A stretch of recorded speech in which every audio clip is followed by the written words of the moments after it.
진모에게 더 오래 신세를 질수록 나는 점점 더 불편한 느낌이 들기 시작했다.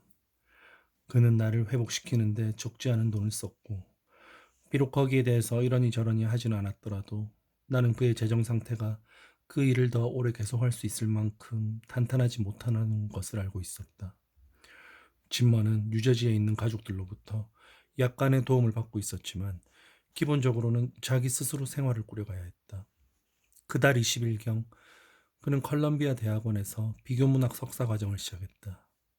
대학 당국은 연구비를 지급함으로써 그를 대학원으로 끌어들였는데, 당시에는 그 돈이 당시로서 꽤 많은 액수였다 하더라도 한 해를 살아가기에는 충분치 못했다.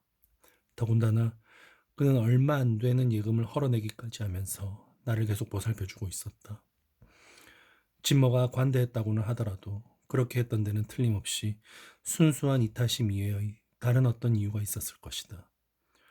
룸메이트로 함께 지냈던 첫 1년을 돌이켜보면 나는 그가 내게 약간 겁을 먹었다는, 말하자면 터무니없이 강렬한 내 어리석음에 기가 질렸다는 느낌이 들었다. 그런데 이제는 내가 공경에 빠질 만큼 진모는 어쩌면 그것을 자기가 우위를 점하기 위한 기회, 즉 우리의 우정에서 내면적 균형을 이루기 위한 기회로 보았을 것이다. 나는 진모가 그것을 분명히 의식했다고는 생각하지 않지만 그의 목소리에는 이제 어느 정도 우월감이 배어 있었다. 또 그가 나를 조롱하는 데서 즐거움을 끌어낸다는 것도 어렵지 않게 느낄 수 있었다. 하지만 나는 그것을 견뎌냈고 화내지 않았다. 그때쯤에는 나 자신에 대한 평가가 아주 낮게 매겨져 있어서 나는 그가 찝쩍거리는 말을 정의의 한 형태, 내가 지은 죄를 보상하기 위해 마땅히 받아야 할 벌로 받아들였다. 진모는 조그맣고 다부진 체격에 곱슬곱슬한 검은 머리칼, 그리고 자제하는 태도와 올곧은 자세를 지닌 젊은이였다. 그는 당시 학생들이 흔히 쓰던 철퇴 안경을 썼고 콧수염을 처음 기르기 시작했는데, 그런 모습 때문에 어떻게 보면 젊은 유대인 율법학자처럼 보이기도 했다. 내가 컬럼비아 대학교에서 알고 있던 학부생들 가운데서는 그가 가장 총명하고 성실한 학생이었다. 그에게 뛰어난 소질이 있다는 데에는 의심의 여지가 없었고, 학업에 매진한다면 훌륭한 학자가 될 수도 있었다. 우리 두 사람은 모두 눈에 띄지 않는 잊혀진 책들, 우리가 함께 찾아낸 것들 가운데 몇 가지만 예를 들자면 리코 프론의 카산드라, 지오르다노 브루노의 철학적 대화, 조셉 주베르의 노트북 등에 대해 똑같은 열정을 가지고 있었지만, 나는 그런 작품들에 대해 광적으로 열성적이고 산만한 경향이 있었던 반면 진머는 철저하고 조직적이고 종종 나를 놀라게 할 정도로 깊이가 있었다. 그럼에도 불구하고 그는 자기의 비평적 재능을 별로 중요하지 않은 것으로 치부하면서 조금도 자만심을 보이지 않았다. 진머의 가장 중요한 관심사는 시를 쓰는 것이었는데, 그는 마치 세상의 운명이 조화와 균형에 걸려 있기라도 한 것처럼 하나하나의 단어에 공을 들이며 오랜 시간 동안 고심을 하곤 했다. 여러 가지 면에서 진머의 시는 그의 모습과 닮아 있었다. 간결하고 탄탄하고 절제된 것이 그랬다. 그의 시어들은 너무 치밀하게 짜여 있어서 나로서는 그 의미를 이해하기 어려울 때가 종종 있었지만, 그렇더라도 시의 특이함과 언어의 탄탄함에는 감탄하지 않을 수 없었다. 진머는 때때로 내 의견을 듣고 싶어 했는데, 나는 그런 요청이 있을 때면 언제나 가능한 한 솔직하게 비평을 하고 할 수 있는 한 최대로 그를 격려해 주었다. 그러나 다른 한편으로는 어떤 표현이 좋지 못하다고 생각되면 완곡하게 둘러 말하는 법이 없었다. 아마도 나 자신이 문학적인 야망을 가지고 있지 않았기 때문에 그러기가 좀 더 쉬웠을 것이다. 그는 내가 자기의 작품을 비판하더라도 그것이 둘 사이에서 말로 표현되지 않은 어떤 경쟁심 때문이 아니라는 것을 알고 있었다. 그는 지난 2, 3년 동안 줄곧 안나 블룸인가 불륨인가 하는 여자에게 빠져 있었다. 그녀는 뉴저지 교회에 있는 진머의 집과 마주보는 집에서 자라났고, 그의 2살 아래 누이와 같은 학년이었다. 나는 그녀를 한두 번 만나보았는데 조그만 몸집에 예쁘장한 얼굴과 검은 머리카락을 한 다혈질이고 활기 넘치는 처녀여서 진모처럼 학구적인 성격의 사람이 다루기에는 좀 어려울 것 같다는 생각이 들었다. 아니나 다를까 그해 초여름에 그녀는 느닷없이 외국에서 저널리스트로 일하는 자기 오빠 윌리엄에게로 떠났고 그 뒤로 진머는 그녀에게서 소식 한 자 듣지 못했다. 편지도 엽서도 아무것도 없었다. 날이 가고 달이 갈수록 점점 더 그는 소식이 없는데 절망했다. 하루하루가 아래층으로 내려가 우편함을 확인해보는 똑같은 의식으로 시작되었고 아파트를 드나들 때마다 그는 귀신에 울린 것처럼 텅 빈 우편함을 열었다 닫곤 했다. 그런 일은 어느 시간에라도 심지어는 우편물이 배달될 이유라고는 없는 새벽 2, 3시에도 일어날 수가 있었다. 그러나 진머는 그 유혹에 저항할 수가 없었다. 우리 2사람이 길 모퉁이에 있는 화이트호스 주점에서 맥주에 얼근이 취해 집으로 돌아올 때면 나는 내 친구가 호주머니를 뒤져 우편함 열쇠를 꺼내들고 거기에 있지 않은 어떤 것, 거기에 있을 리가 없는 것을 찾아보려고 맹목적으로 손을 뻗치곤 하는 마음 아픈 장면을 여러 번 목격했다. 어쩌면 그것이 진머가 나를 자기 아파트에서 그처럼 오랫동안 묵게 해준 이유였는지도 모르겠다. 다른 것은 몰라도 나는 함께 이야기를 나누고 근심을 흩어줄 사람, 이상하게 예측할 수 없는 형태의 우스꽝스러운 위안이었으니까. 그렇더라도 나는 그의 자금을 고갈시키는 배출구였고 그가 그 점에 대해서 아무 이야기도 하지 않을수록 마음 더 불편해졌다.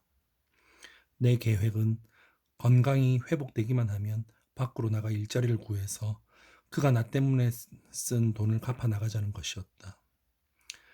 나는 살아갈 다른 곳을 찾아보는 문제를 해결하지는 못했지만 적어도 진머가 다시 자기 침대에서 자고 내가 마룻바닥에서 자도록 그를 설득할 수는 있었다. 우리가 방을 바꾼 지 이틀 뒤에 그는 컬럼비아 대학원에서 수업을 받기 시작했다. 그런데 첫째 주의 어느 날 밤 그가 서류를 한 뭉치 들고 들어오더니 침울하게 불문학부의 여자친구에게서 급한 번역을 대신 떠맡았다고 했다. 그녀가 일을 할 시간이 별로 없다는 것을 알고 난감해하자 진머는 그 일을 자기에게 맡겨주겠냐고 물었고 그녀가 동의를 했다는 것이었다. 그렇게 해서 그 원고가 집으로 들어왔는데 뉴욕 주재 프랑스 영사관의 구조 개편에 관한 300페이지가량의 문서였다. 진머가 그 이야기를 꺼내는 순간 나는 자신을 이용할 기회가 생겼다는 것을 알았다. 나는 그에게 내 프랑스어 실력이 그보다 못하지 않고 또 당장은 할 일도 별로 없으니까 그 번역을 나한테 맡기는 것이 어떻겠느냐고 물었다. 진머는 처음엔 반대를 했지만 나는 그럴 거라는 예상을 하고 있던 터여서 조금씩 그의 반대를 꺾을 수 있었다. 그에게 진 빚을 갚고 싶은데 그러려면 그 일을 하는 것이 가장 신속하고 실제적인 방법이라고 그를 설득함으로써 나는 그 일을 해서 생긴 200, 300달러쯤 되는 돈을 그에게 넘겨줄 것이고 그러면 우리는 다시 동등해질 수 있었다.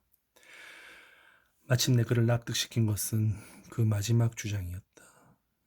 진머는 순교자 노릇을 하는 데서 즐거움을 맛보았지만 내 자존심이 위험에 처해 있다는 것을 알게 되자 한 발짝 양보했다. 그러면 말이야, 그가 말했다. 그게 그렇게 중요하다면 돈을 반반씩 나누는 게 어때? 그게 아니야. 나는 조금도 물러서지 않았다. 넌 아직도 이해를 못하고 있어. 돈은 모두 너한테로 가야 해. 다른 식으로는 아무 의미도 없어. 마지막 한 푼까지 다 너한테로 가야 해.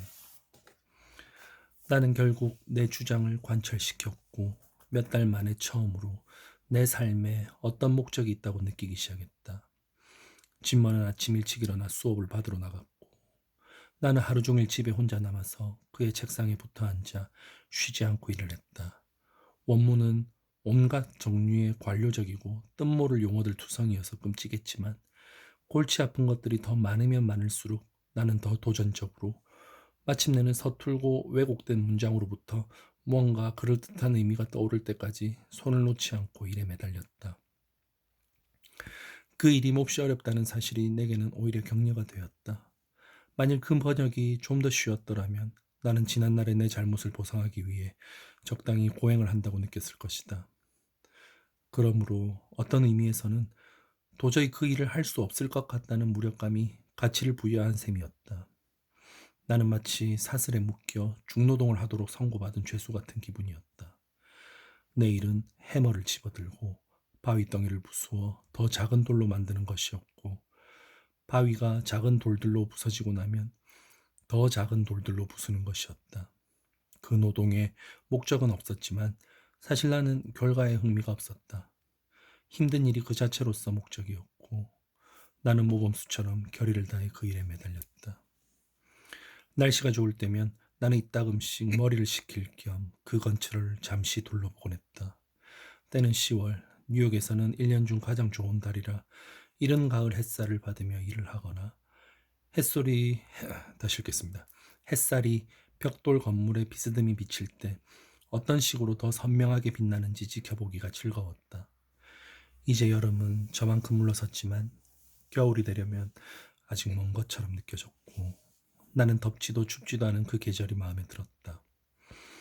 그 무렵에는 어디로 가건 길거리들이 뉴욕 매치팀에 관한 이야기로 채워져 있었다. 모든 사람들이 같은 것에 대해서 생각하는 보기 드문 일치의 순간들이었다.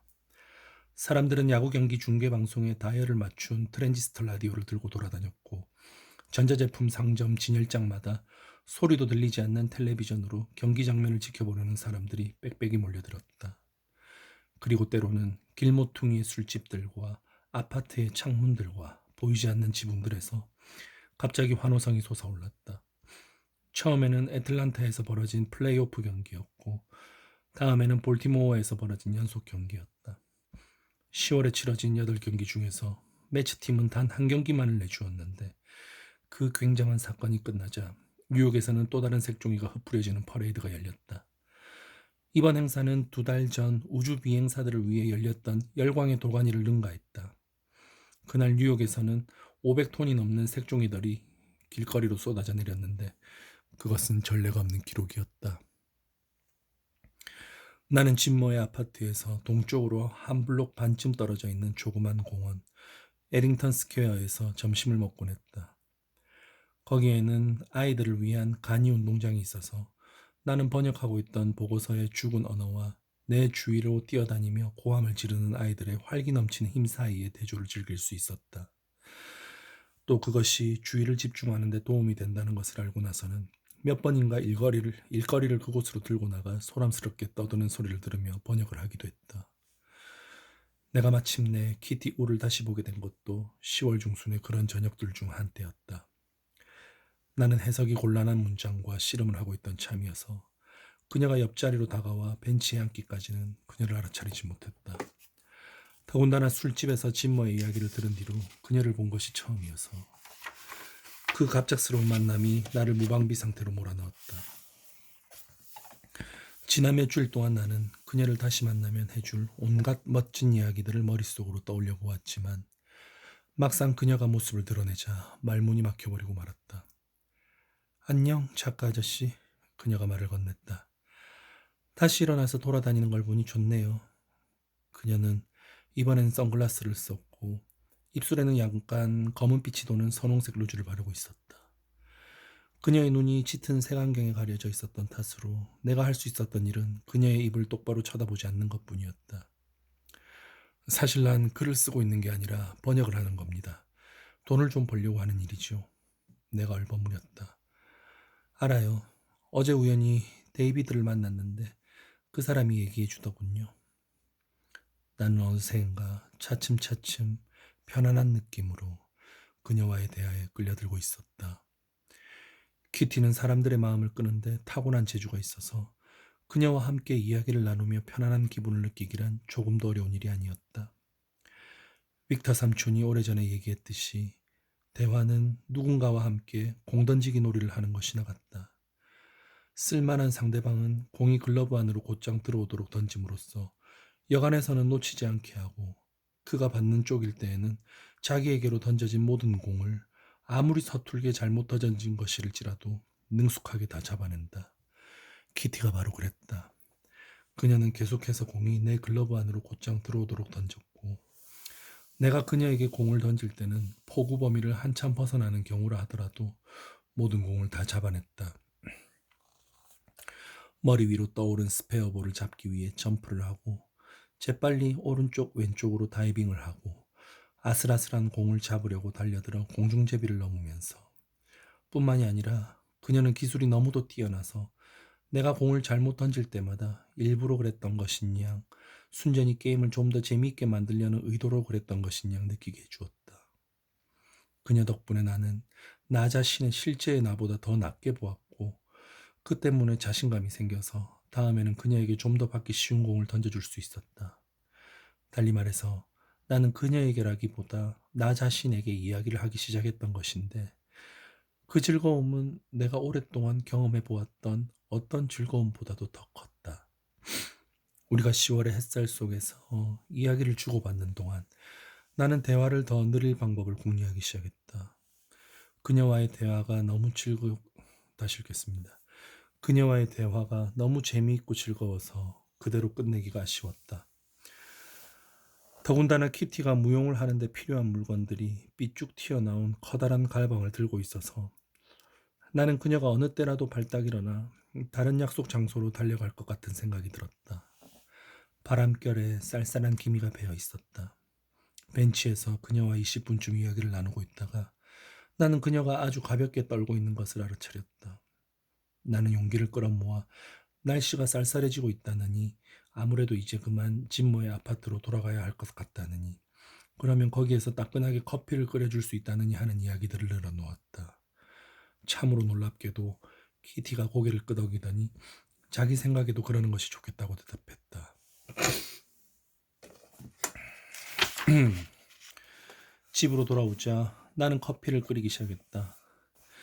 주방이 침실을 사이에 두고 거실과 분리되어 있어서 키티는 거실에 앉아 기다리는 대신 이야기를 계속할 수 있도록 침대에 앉았다. 그러나 장소가 실내로 바뀐 탓에 화제도 바뀌었고 우리 두 사람은 모두 마치 달라진 분위기를 설명할 방법을 찾기라도 하려는 것처럼 좀 더 조용해지고 조심스러워졌다. 방 안에 섬뜩하고 오싹한 기대감이 감돌고 있었다. 커피를 끓이면서 나는 갑자기 나를 사로잡은 그 당황스러운 느낌을 감출 수 있어서 다행이라는 생각이 들었다.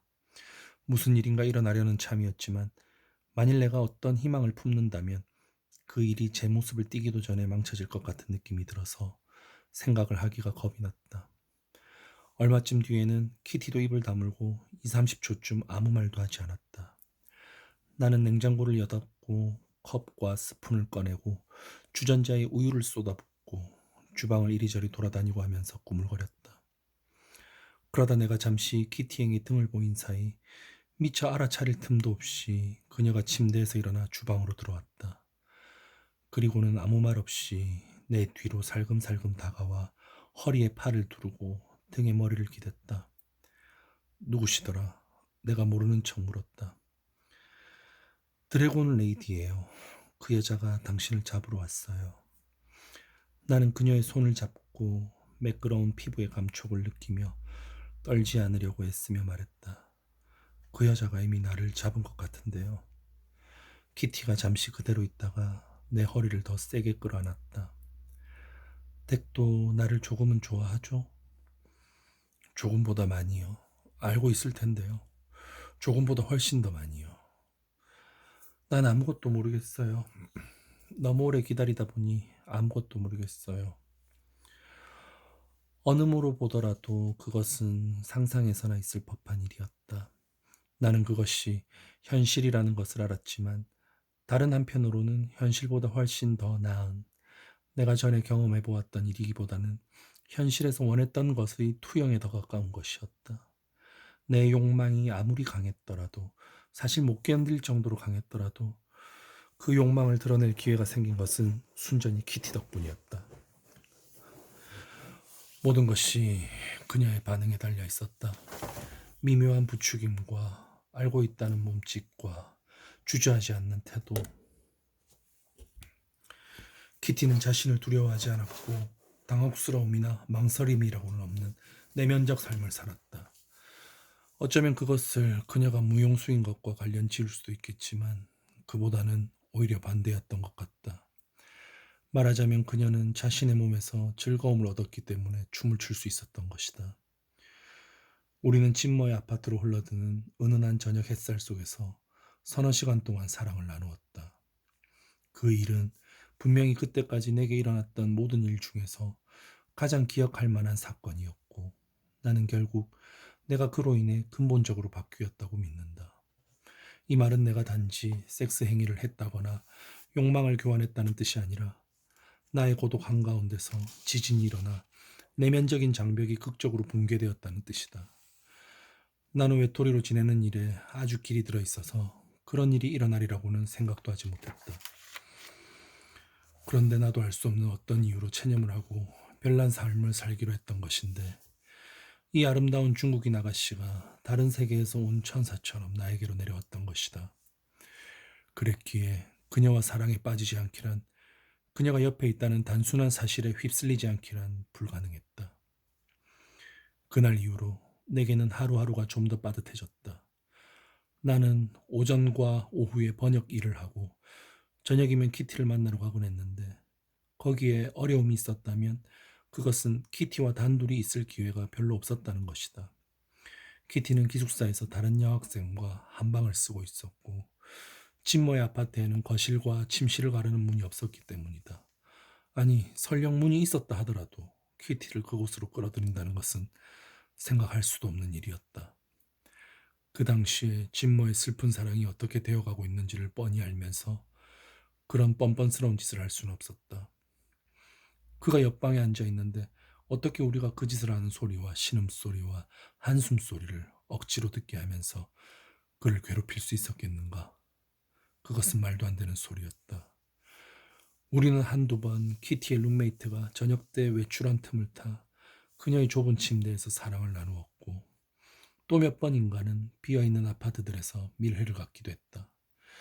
우리가 만날 때의 세세한 일들을 궁리하고 친구와 친구의 친구들에게서 몇 시간 동안 침실을 쓸 수 있도록 해달라고 부탁하는 일은 모두 그녀의 몫이었다. 그 상황에는 좀 실망스러운 구석이 없지 않았지만, 다른 한편으로는 그것이 우리의 열정에 위험과 불확실성이라는 요소를 더해주는 스릴과 흥분의 원천이기도 했다. 우리 두 사람은 모두 지금 생각해보면 도저히 불가능하게 여겨지는 기회를 잡아 더없이 곤란한 문제로 이끌릴 수도 있는 무모한 위험을 무릅썼다. 예를 들자면, 나는 언젠가 엘리베이터를 층과 층 사이에 세워놓고 입주자들이 엘리베이터가 움직이지 않는다고 화가 나서 고함을 지르고 주먹으로 두드리고 할 동안 키티의 청바지와 팬티를 벗겨내린 뒤 혀로 그녀에게 오르가즘을 안겨주었고, 또 한 번은 화장실 문을 걸어 잠그고 밖에서 자기네들 차례가 되기를 기다리는 사람들이 줄을 지어 늘어서건 말건 타일 바닥에서 그 짓을 하기도 했다.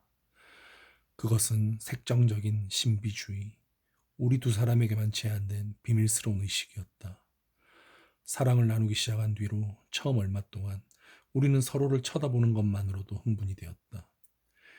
키티가 내게로 가까이 오는 순간 내 마음속에서는 저절로 섹스에 대한 생각이 떠오르곤 했다. 그녀의 몸이 내게 더 익숙해지면 익숙해질수록 나는 그녀에게서 손을 뗄 수 없었고, 더욱더 그녀의 몸을 만지고 싶었다. 언젠가 한번 우리는 키티가 무용 연습을 끝낸 뒤 다른 사람들이 떠나자 분장실에서 성행위를 한 적까지 있었다. 그녀는 다음 달에 공연을 가질 예정이었는데 나는 사정이 허락할 때면 언제나 저녁 리허설을 보러 가려고 애를 썼다. 키티가 춤추는 모습을 지켜보는 일은 그녀를 끌어안는 것 다음으로 즐거운 일이어서 무대 위로 뛰어다니는 그녀의 모습을 나는 일시적 정신착란에라도 걸린 것처럼 잠시도 눈을 떼지 않고 지켜보았다. 나는 그녀의 춤을 좋아하면서도 왜 좋은지는 알 수 없었다. 무용은 내게 완전히 생소한 것, 말로는 설명이 되지 않는 것이기 때문이었다. 그랬기에 나로서는 조용히 앉아 그 화려하고 순수한 움직임에 탐닉하는 것이 고작이었다. 10월 말경에 나는 번역을 마쳤다.